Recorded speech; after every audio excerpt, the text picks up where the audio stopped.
And so between 1990 and 2000, you also had a role as Miss Parker or something like Yes, that. I did. As a matter of fact, um, I was on the show, and my agent called me, Kathleen. She got a call. She said, His nationality, because he obviously has an accent. What's his "Oh, nationality? it's her. It's a she. It's Judith Fontaine. Okay. She's Israeli. Kathleen. Oh, Kathleen, you did it. It's Kathleen. That's Judith. It is a girl. It's a lady. Judith Fontaine. The Fontaine Modeling Agency, the very famous agency in Los Angeles. And she was my agent. And she said, they're looking for, they're doing a movie and that they want you to go audition for. And it was this and that, whatever. And I said, okay. And so the fact of the matter, make a long story short, Ice Cube, he knew me from The Price is Right. And he told somebody or the casting persons, he said, I want that black lady from The Price is Right to play this part, Mrs. Parker. I didn't have a name then. Everybody knew me as a black lady on The Price is Right.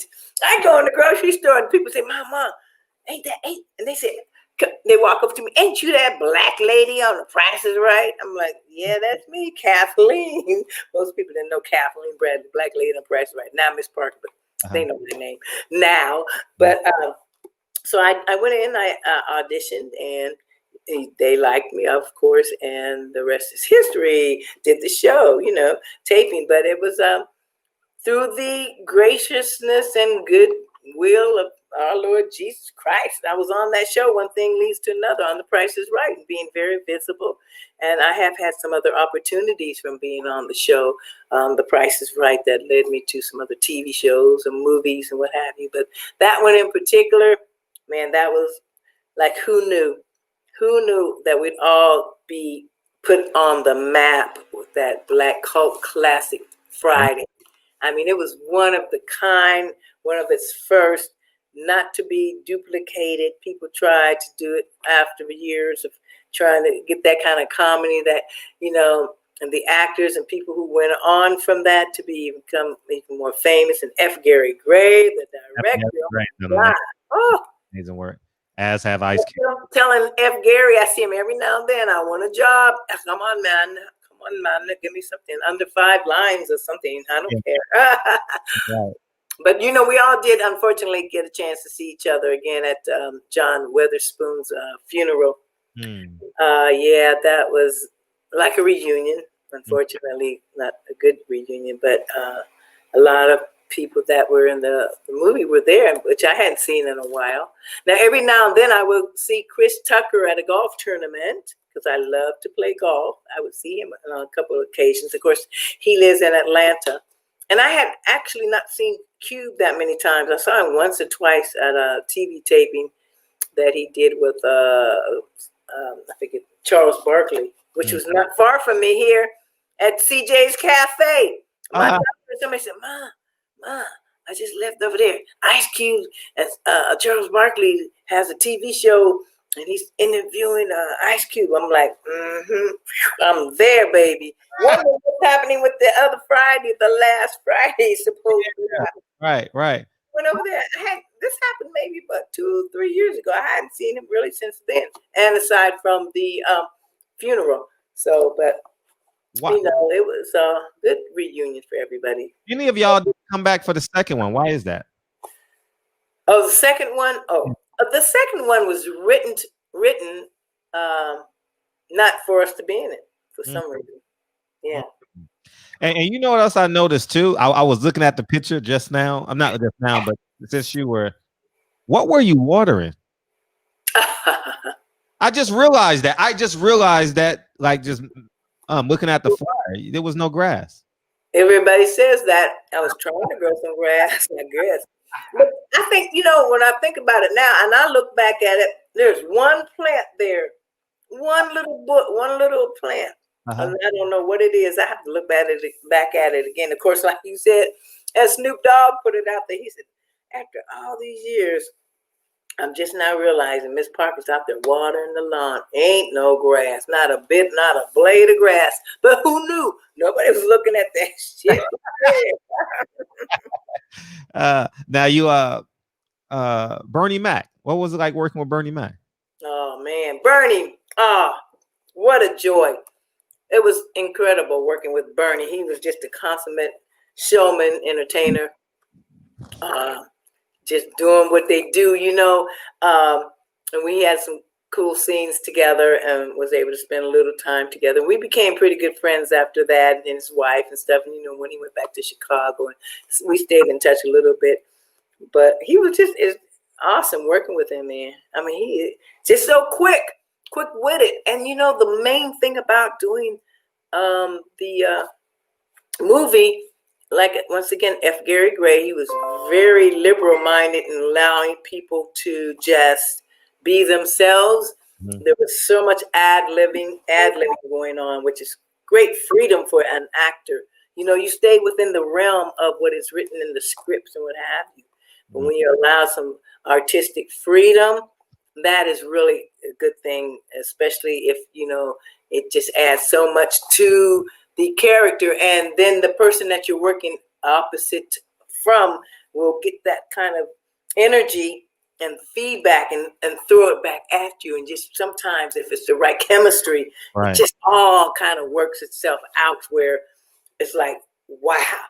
Take, cut. We did scenes maybe once or twice, basically because of the budget. Oh, yeah.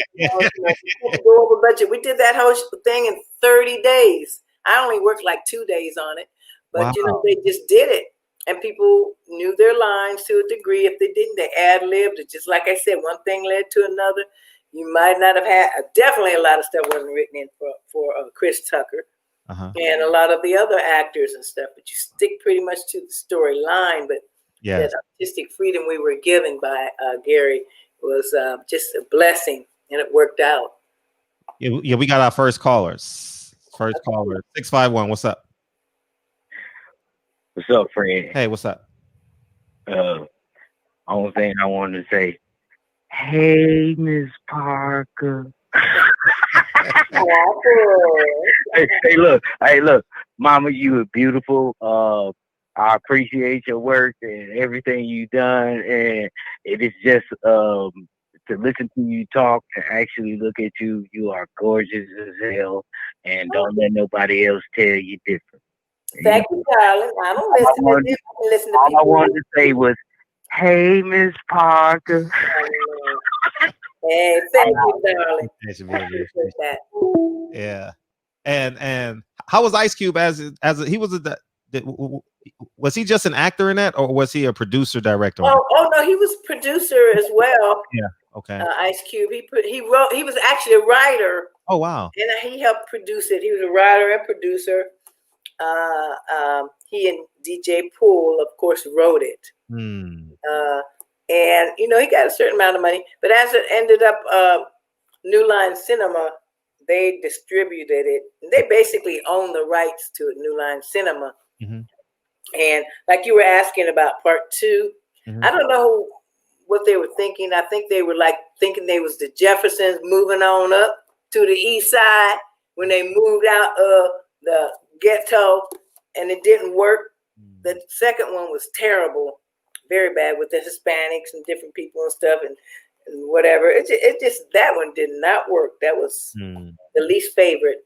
And then somehow, I guess they wrote again and got the green light to go do the Friday After Next. Yeah, Friday After Next. I think that one, to me, that was funny. That was good. Cliff was in that one, right? In it. Little what's the name? The comedian. Cat Williams. Cat Williams, yeah. And when he had, I guess the second one he had Mike Epps in it as well. But the third one, that one's funny. And I think I've seen it maybe once. I haven't really seen it.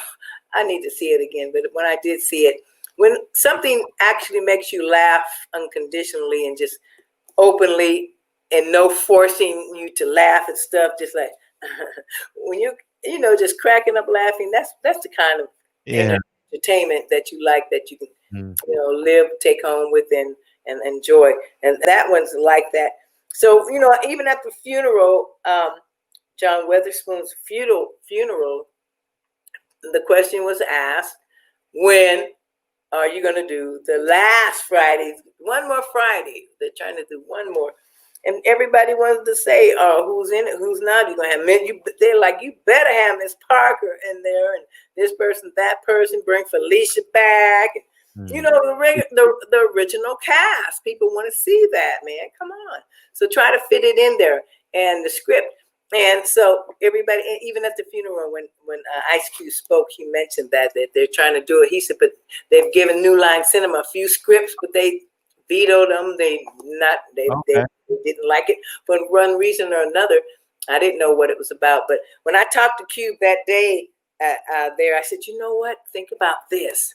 Mm-hmm.